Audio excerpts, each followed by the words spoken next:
Every month, over 1 billion women get a period. We've been having periods basically all of history, so why does it feel like we know so little about them? Growing up, I learned that periods happen once a month, you might get cramps, and that's pretty much it. But the older I've gotten, the more questions I've had. Like, why do some girls have like extremely horrible cramps and then other girls get by just fine? Like, I envy you. I'm so jealous.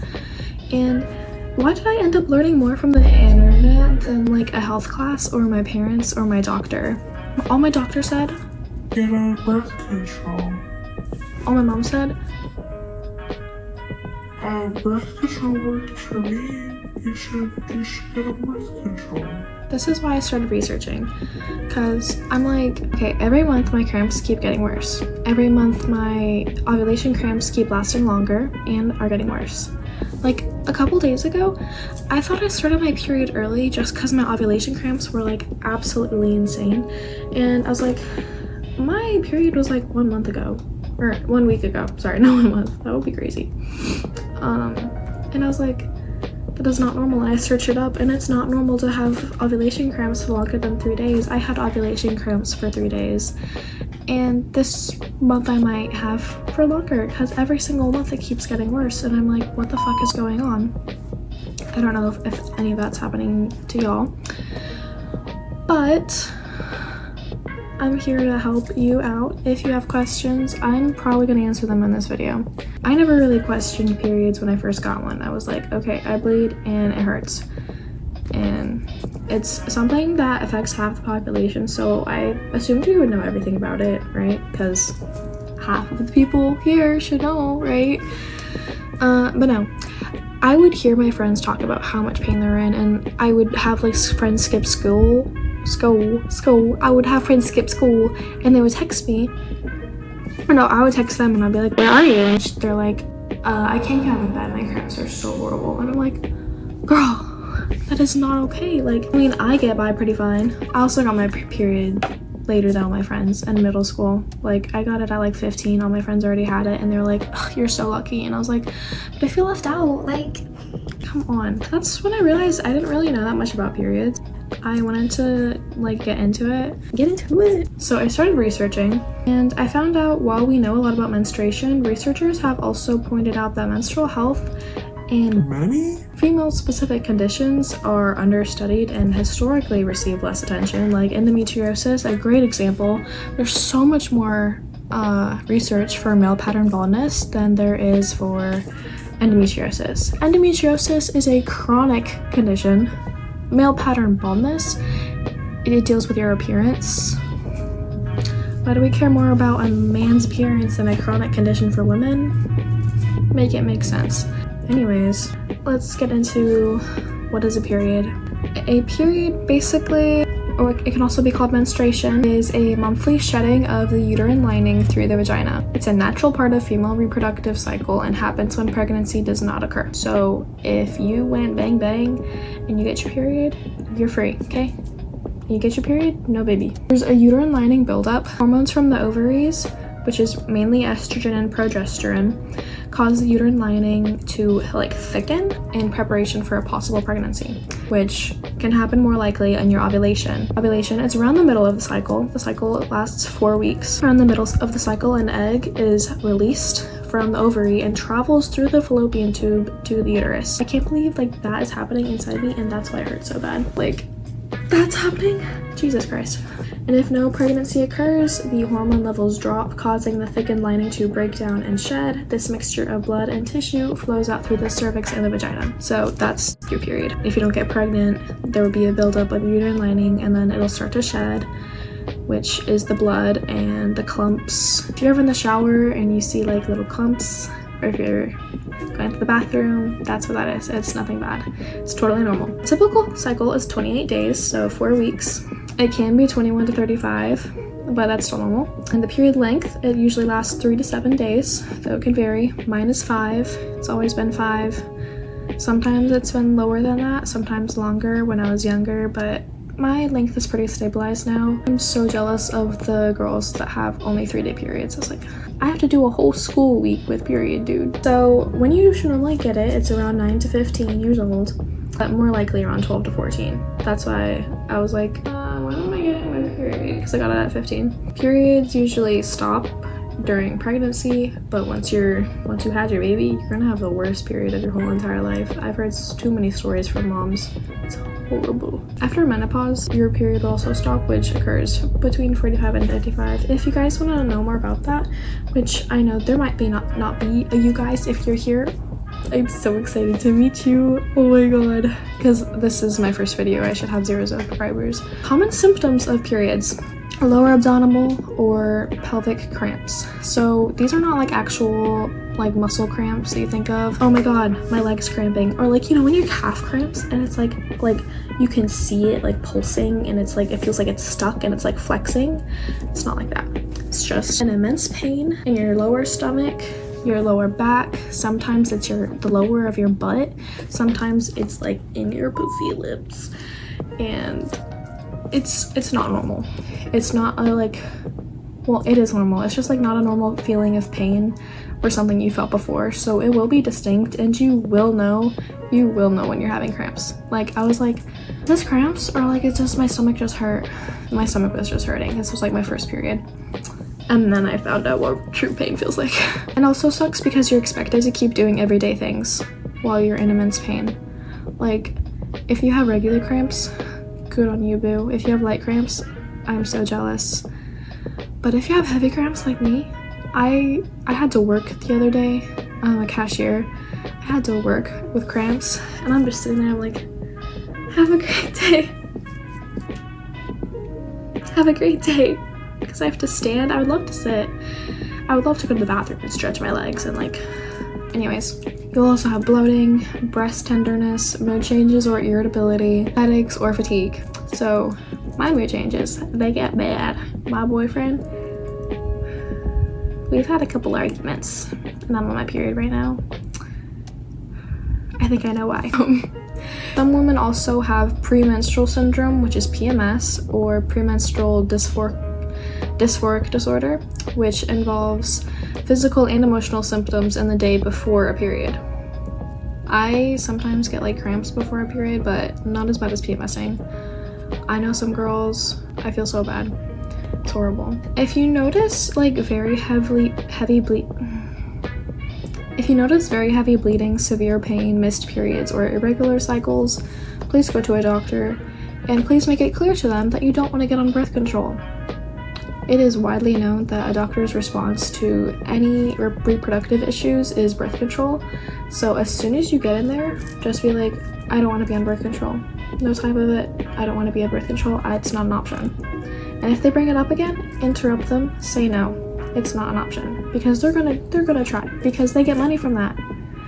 They help the industry, the birth control industry, and also they don't have to do much after that. They're like, okay, you're on the pill. They don't have to do research, they don't have to try and help you out. So that's what a period is. Now we're gonna talk about the education gap. It is not widely taught in public schools, like at all.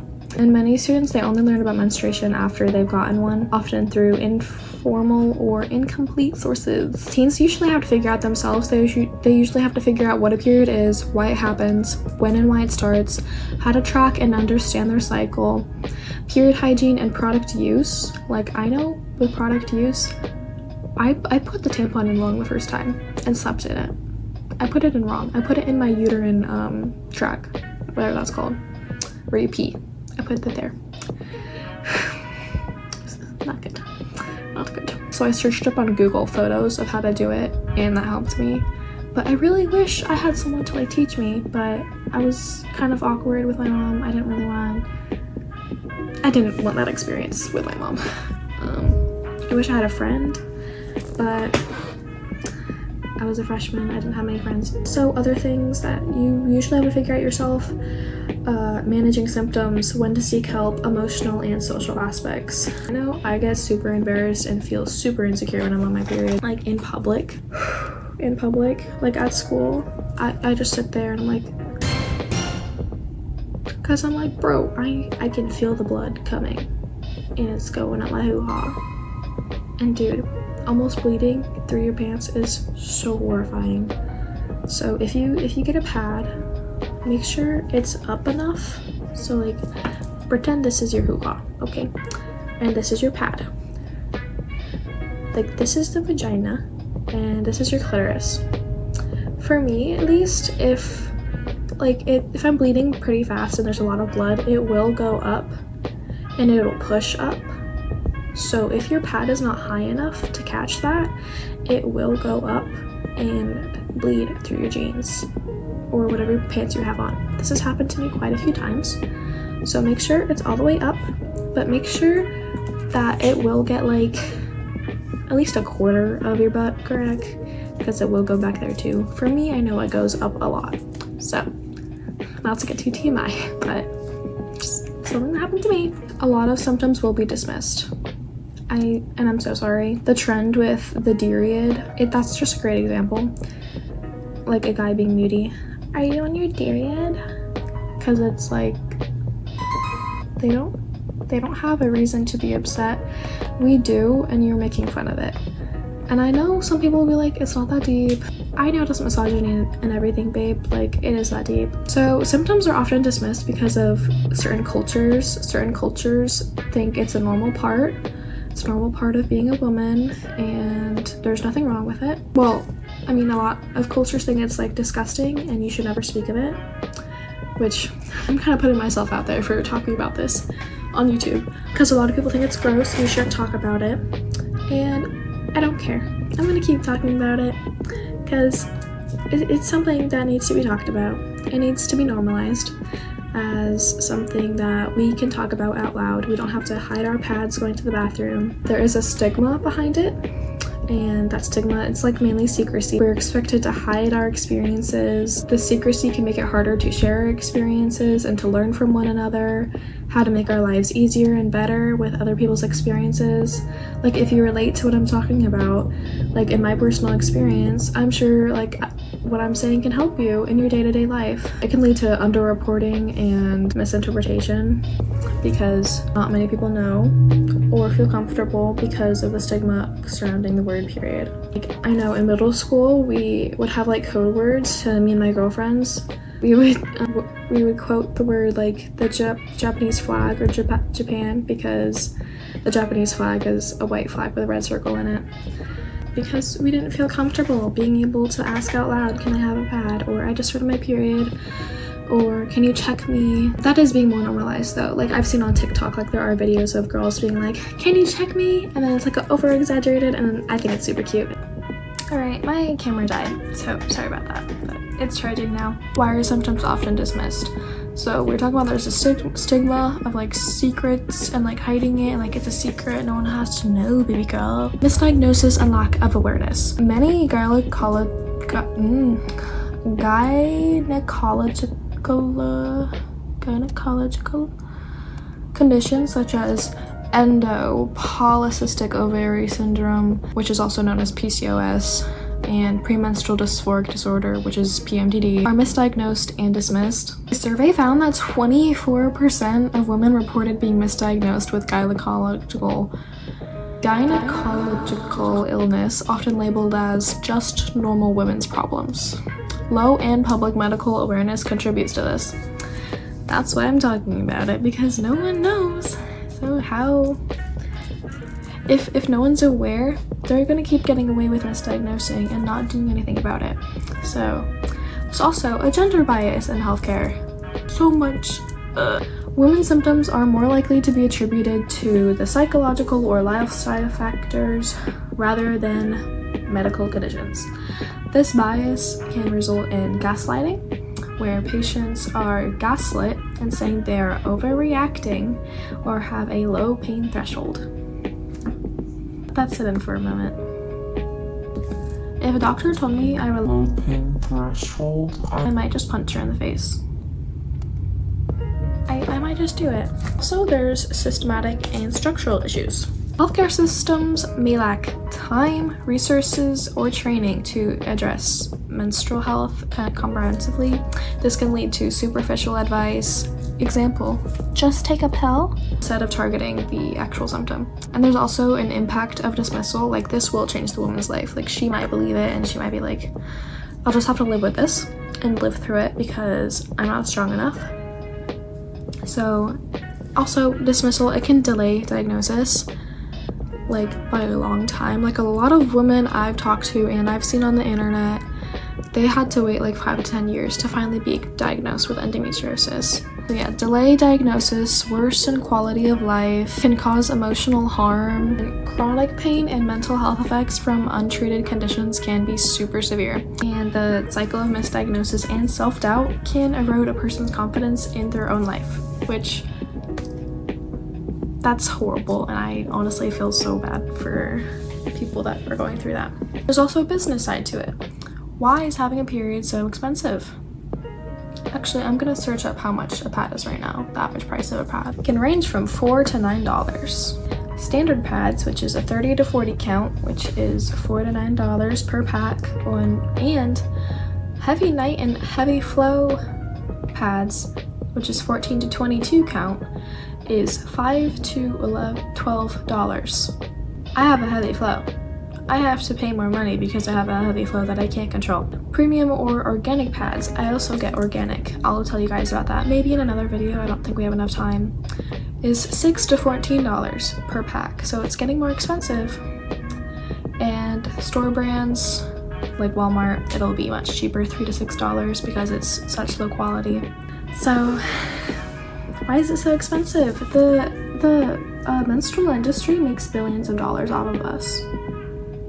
That's just a fact. They make so much money from us, and because they can control the price, because who has that idea of making the price of how much it costs to have a period every month?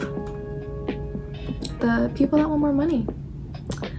And I've always had this view, public restrooms have free toilet paper. They just do. In America, they have free toilet paper. Someone might say, well, they're free because it's a regular human thing. Like, everyone has to pee and go to the bathroom. So my defense, it's like, women have periods and we can't control that, and it's a regular human thing. Like, it's a bodily function that we can't control. But because we are women and it's too expensive, we don't have that in public restrooms. There are some starting to pop up around, I've seen, but a lot of them you still have to pay a quarter or something, and a lot of them don't even have it. So, and I'm actually gonna search the average cost of toilet paper. $5 to $15 per month. Pretty similar, right, to what I said about the cost of pads? Because it is. But no, it's too expensive. The point is that periods aren't mysterious or gross or should be hidden, or that nobody has studied them. The point is that it's understudied. No one cares enough because no one is talking about them enough. And it's a shared thing, and it's so common that everyone deserves some answers to the questions they have, and it should be easier to be able to get those questions answered. It deserves the same curiosity, research, and attention as any major aspect of health. Cancer, for example, has so much attention, and I know that's quite extreme, but I feel like periods or chronic illnesses that come with having a period, like endometriosis, should be a little more up there compared to cancer than it is compared to male pattern baldness. I hope you enjoyed this video. I'm Angie. I like to research and I like to yap about what I researched, so if you have some questions that you want answers for, comment down below and I will get to it. Love you guys. Bye.